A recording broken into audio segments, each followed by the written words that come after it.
Groups of people in long black robes, human sacrifices, strange symbols, chants, and clandestine meetings in the woods, done only through torchlight.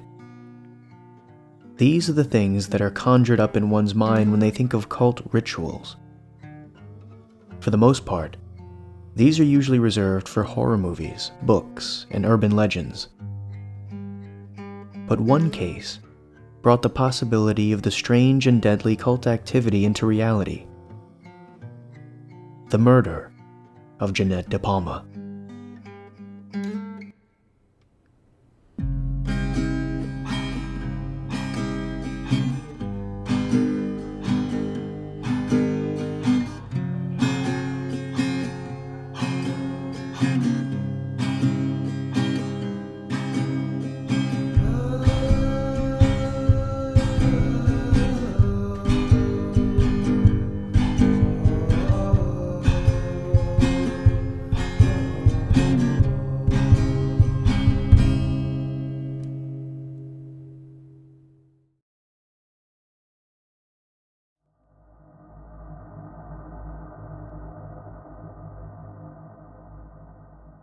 Our story begins with 16-year-old Jeanette DePalma, living with her parents in Springfield, New Jersey.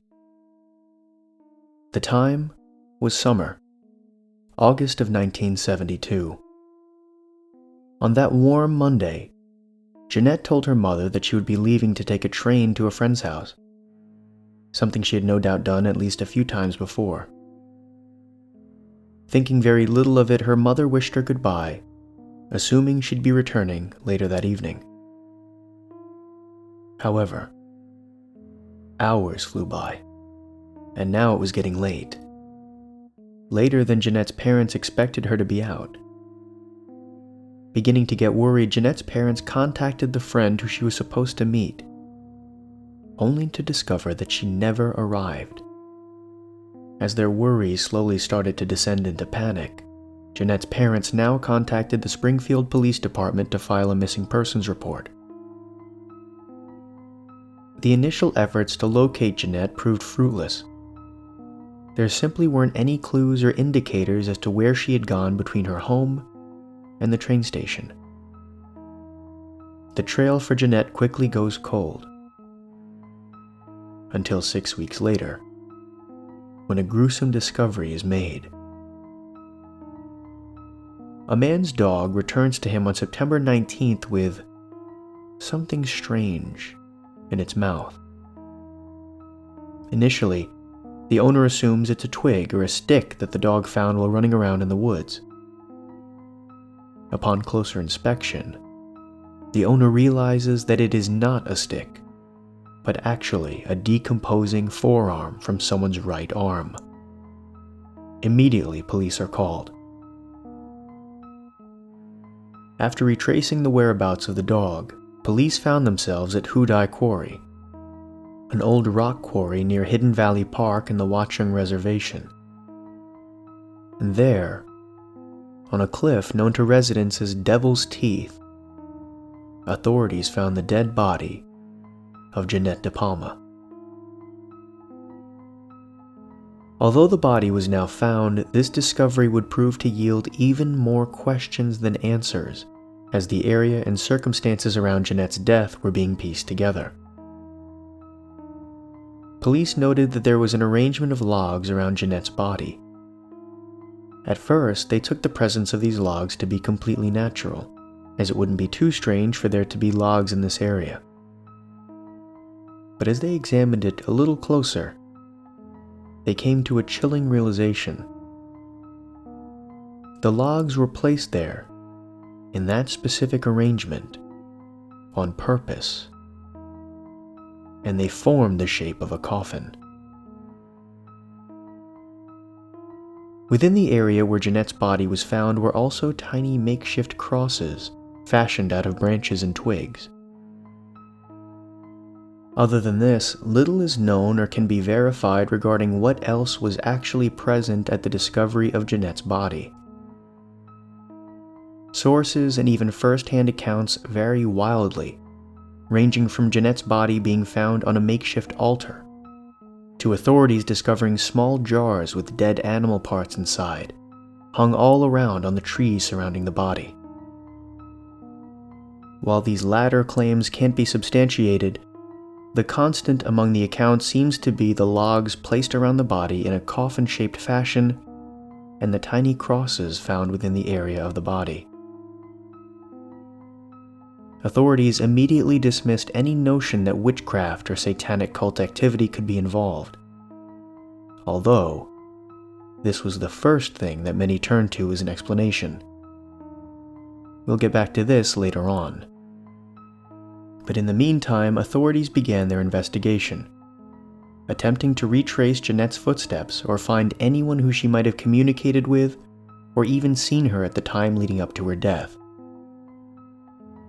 Initially, police speculated that she may have overdosed after partying a little too hard in the woods. However, after an autopsy, this theory was not only invalidated but actually led to even more questions. The autopsy revealed nothing as far as cause of death. No bullet wounds, no stab wounds, no broken bones. No drug paraphernalia was found near the body. And with what little testing they could do at the time, no drugs were determined to be in her system at her death. It is unclear based on current information if the coroner found any evidence of sexual assault.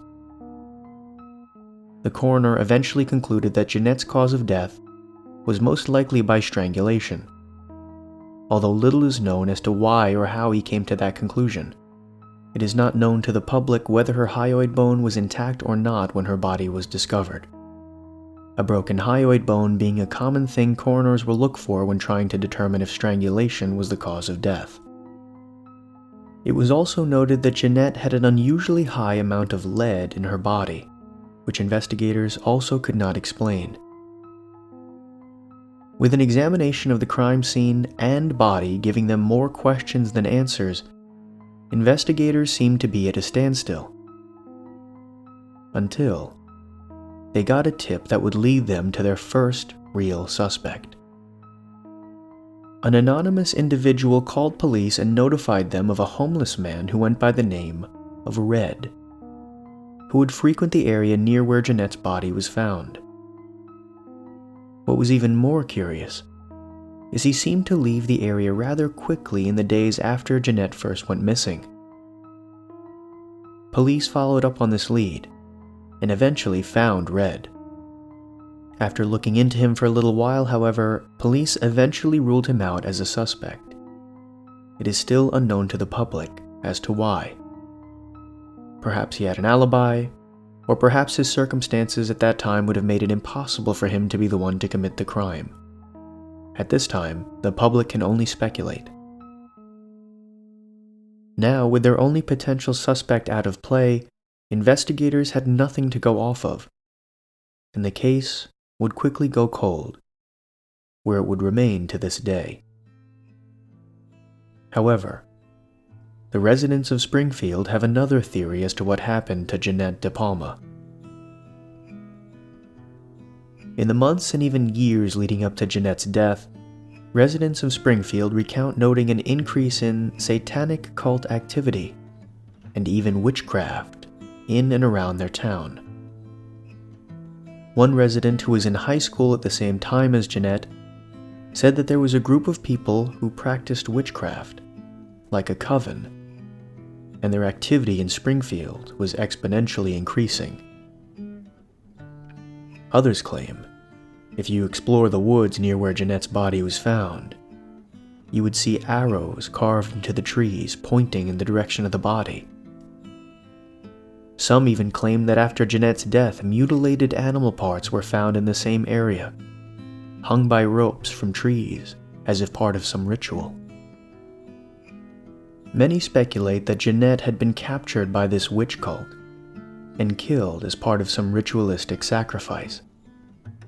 This theory was even covered by multiple newspapers at the time, including the Star-Ledger and the New York Daily News, stating that Jeanette may have been the victim of a cult sacrifice by Satanists, or a coven of witches who operated near the Watchung Reservation. This set off somewhat of a panic in local areas, making people feel particularly unsafe, even more so considering that the List murders occurred less than a year prior in Westfield, New Jersey. Maybe I'll cover the List murders in a future video. While some believe highly that cult activity was certainly involved, others believe that Jeanette was assaulted and killed, with her singular killer being the one to arrange the logs and branches in this way to purposefully make people think that witchcraft or cult activity was involved. The other odd thing regarding this case has to do with the town of Springfield itself.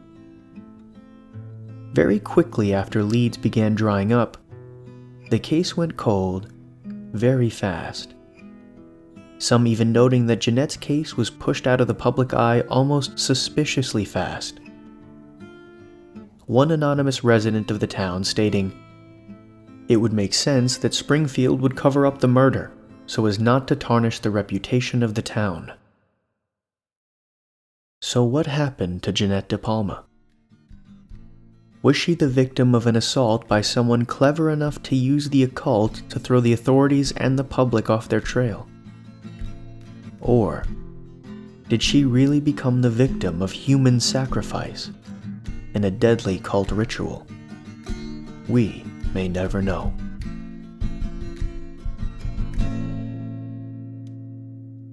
I hope you enjoyed this video. If you did, leave a like and subscribe for more content. Follow me on Twitter for updates, and check out my merch store and Patreon if you want to support me further. Stay tuned for a little snippet of some Patron-only content to close out the video.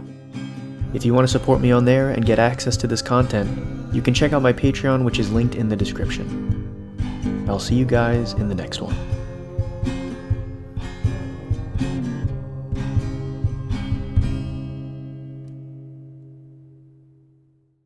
There was no crime tape, no evidence tags or markers, and the angle was completely off for a shot designed to be evidence. It would seem the photographer was the person responsible for the child's death. We were of course mortified, but pressed on, hoping it was just a sick joke. The screen flipped back to Squidward, still sobbing, louder than before, and half the body in frame. There was now what appeared to be blood running down his face from his eyes. The blood was also done in a hyper-realistic style, looking as if you touched it you'd get blood on your fingers. The wind sounded now as if it were that of a gale blowing through the forest.